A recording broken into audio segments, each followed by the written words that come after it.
Bismillahirrahmanirrahim. Assalamualaikum warahmatullahi wabarakatuh.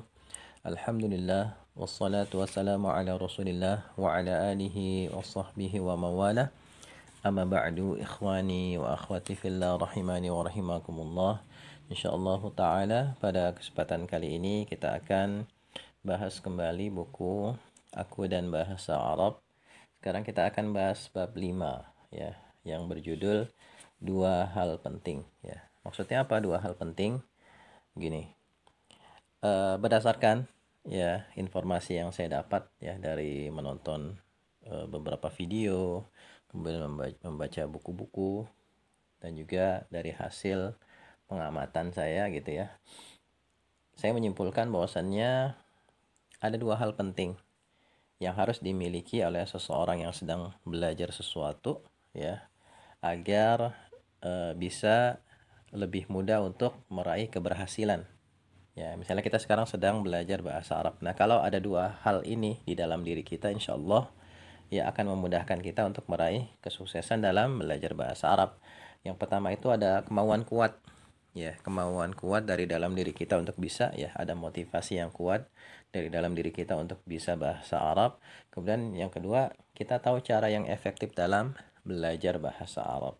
Nah, kalau dua hal penting ini ya ada dalam diri seseorang, insya Allah saya sangat yakin ya akan mudah baginya untuk meraih keberhasilan dalam belajar bahasa Arab dan dalam belajar apapun ya, nggak cuma bahasa Arab.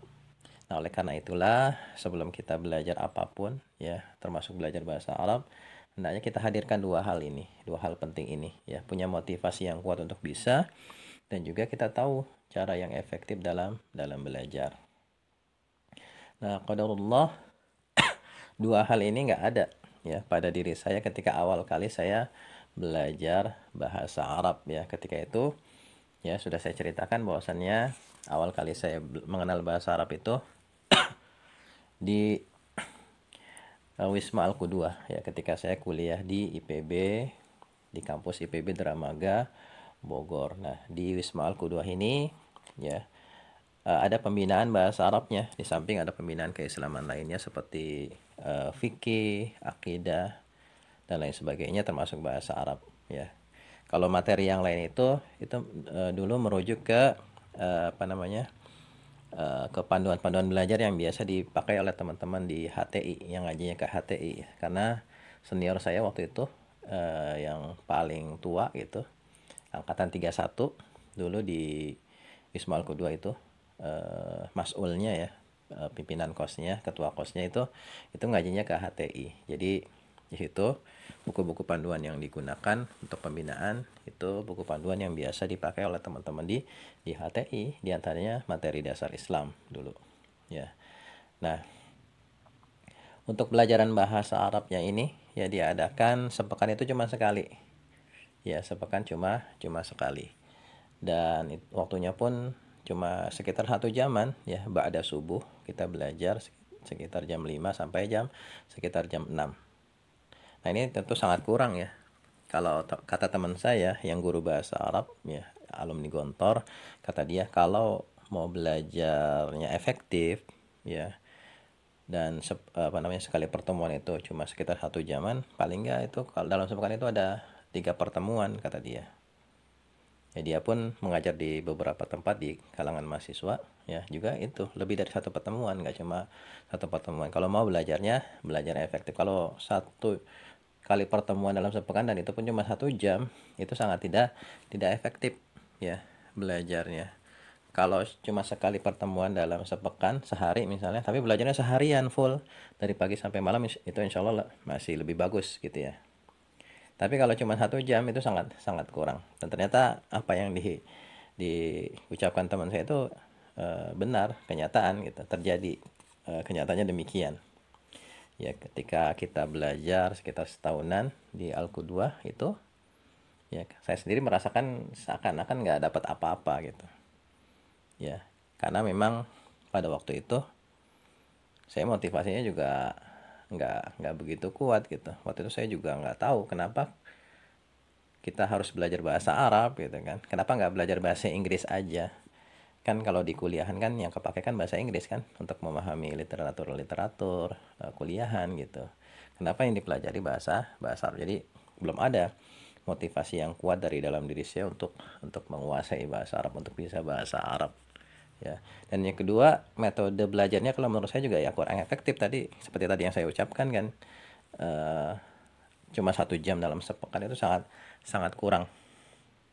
Dan juga di awal-awal belajar kita nggak dikasih gambaran umum ya tentang arah pembelajaran bahasa Arab. Ya kita belajar bahasa Arab ini arahnya mau kemana sih gitu kan? Kan ketika kita belajar bahasa itu kan ada 4 kemahiran bahasa ya: berbicara, mendengar, membaca, menulis. Nah itu kita mau belajarnya ambil yang mana nih gitu. Dan cara targetnya apa dan cara mencapainya gimana itu nggak dijelaskan di awal gitu.